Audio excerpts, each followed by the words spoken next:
new school versus old school. We're going to be putting this new school Platinum 12S with the complete wireless controller on the back of the Jeep to test this out, to see if the remote's going to hold up, to see if the waterproofing is going to hold up. And then we're putting the 8274 high-speed winch on the front, and we are going to battle them to see who is the best winch. We're going to be testing this out underneath the bed of the Gladiator, where I have to reach under there constantly to free spool it. And this winch right here has a wireless free spool option directly from the remote. So no longer reaching under there, getting dirty, to free spool our winch. In the box you get the wireless remote. You get about a 20-foot charger cord.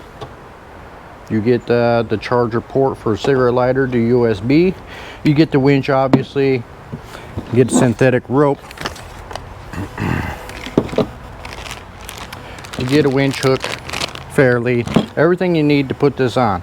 So it's a 12,000-pound winch running the synthetic line, and the Platinum versions come with the completely wireless option. Comes with your manuals for the remote, comes with manuals for the winch. A few things I really like about the remote that I did not know about when I ordered this was you can program 2 auxiliary ports directly on the remote. On the back of the winch right here, you have 2 plug-ins, so you can take these rubber pieces off, buy the optional wiring kit that goes into there, and then you have 2 relays inside here to run extra lights or other functions you want to run off the remote. And we are actually going to do that. We're going to run, we got light pods on the back bumper that we were going to wire up to reverse lights. We can wire it up to this now and turn on work lights directly from the winch controller. All right, so we bought the wiring harness kit for the auxiliary on the Platinum winch. We're going to be hooking up these 2 lights. All right, got that wired up. Got the connections heat shrink. The control box right here on top with all the wires and connectors and stuff in it does remove by 4 bolts underneath here. You can remove this, and they sell a relocation kit, which we are going to order, and we can move this up higher into the chassis so it's not hanging down as low. All right, first thing first, get the covers off the junction boxes to remove power to the old winch.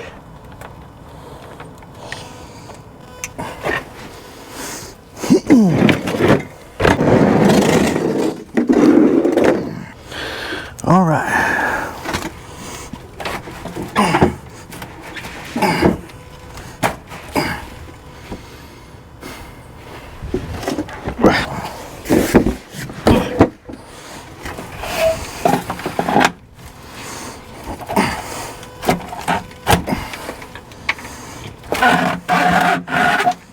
Now we just got to move the 4 bolts on the top.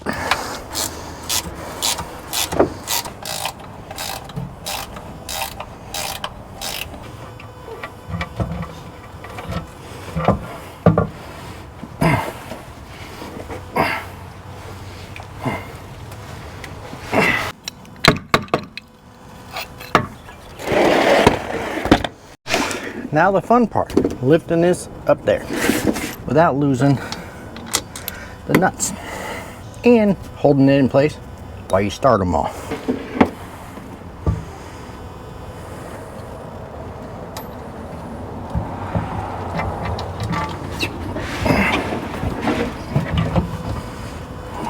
Yeah, I just got him. All right, hard part's done.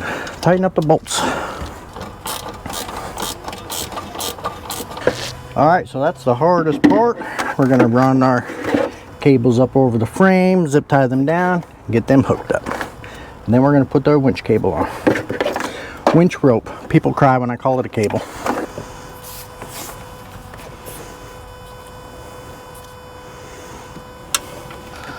Well, I had to drill out the cables for the winch. I forgot I had to do that on the original one because I bought junction box with 2 big bolts.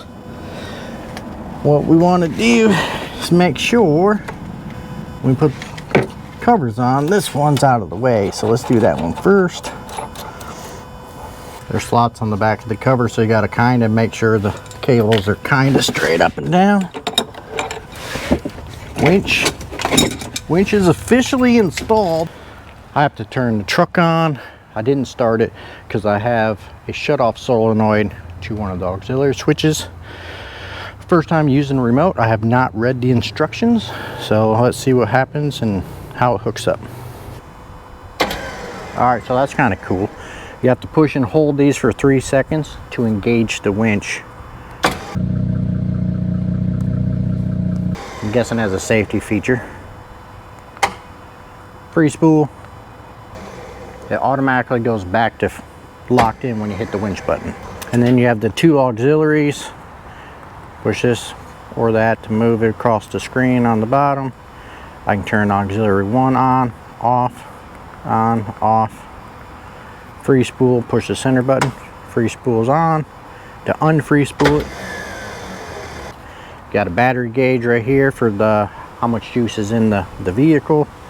You got a temperature gauge on the side right here for the temperature of the winch motor. But anyway, we'll go over all that in another video. Let's get the winch rope out. All right, I'm not gonna lie. These winch rope installations are kind of a pain in the bottom. Go through the first fair lead here. Then we gotta go through the second fair lead. Okay, so you see the slot comes all the way through the drum. See how it's flat on this side and kind of tapered on this side. So this piece would actually go in fat side towards the taper side. It has a slot in the slot so you can stick a screwdriver and kind of pry it out. Like I said, I have not found an easy way to do this. It is a giant pain in my butt.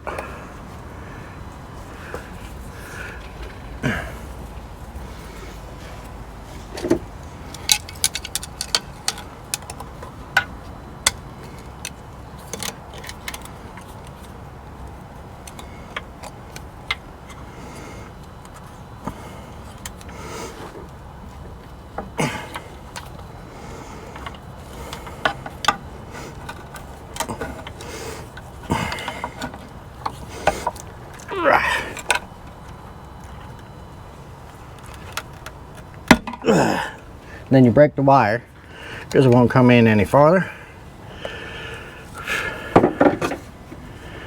And then you just hope that it's in far enough. You got your little slot right here.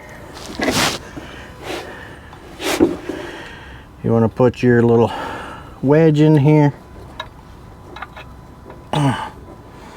Okay. So now it's in there just like that. And then you want to pull it out the other side. There you go. It is in there and it's not coming off. Just got the winch rope tightened up on there. We used the forward back there as a weight to make sure it's wrapped nice and tight. It's very important when you're putting brand new rope on, or it's too soft and stuff likes to squeeze in between the other layers. But let's go over the remote a little bit. Say the winch is tight. On the remote you have 4 options on the bottom: home, auxiliary 1, auxiliary 2, or the free spool. Push either one of these buttons to move across the menu. Push the center button for on, off, or whatever function you're on. So you push that. It says error on the free spool because we have tension on there to hold the winch hook on. It will not release while there's tension on there. So you want to back it off a little bit. Now push the free spool button. Now it is unlocked. I showed that because that was one of the questions some viewers asked me. What happens if you're winching on somebody and you accidentally push that button? Okay, so you saw us pull it out. Now how do you engage it? You just push the winch button in or out and it automatically re-engages. And now it's going back in.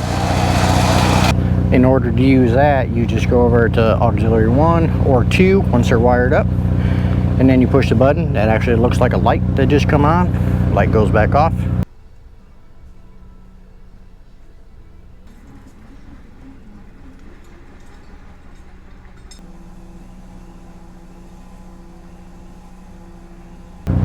to go to the home screen. Go to home, push the button, and then you can actually program if you want one or both lights to come on with one button. So you can actually program both auxiliary switches to one button.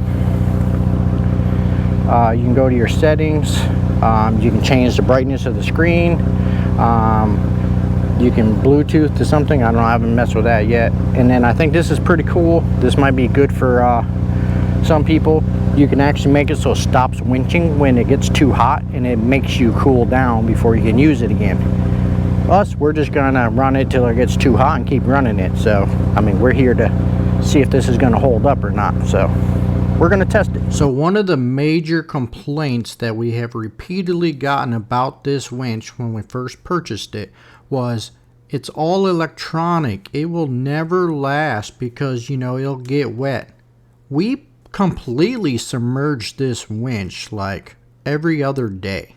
It goes all the way underwater and it just keeps working and working and working. We have had zero issues out of any of the Warren ZEON winches we have had.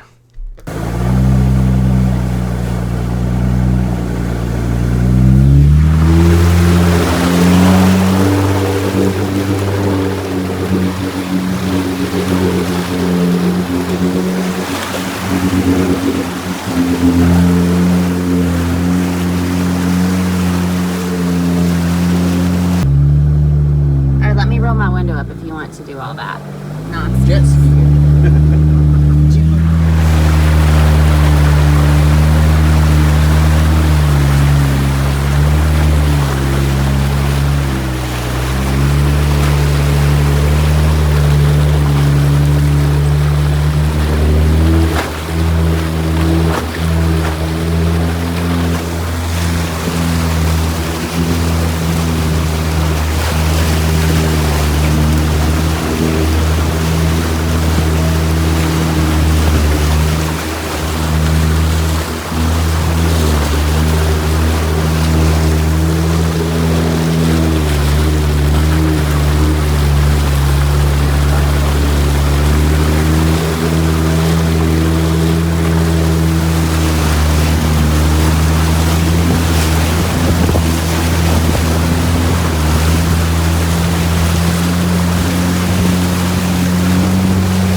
Even after being underwater, still can pull out big units like this.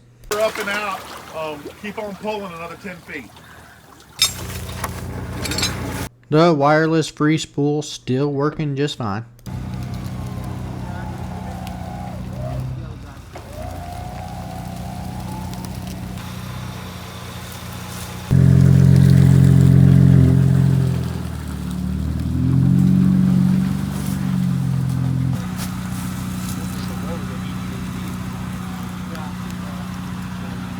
Videos.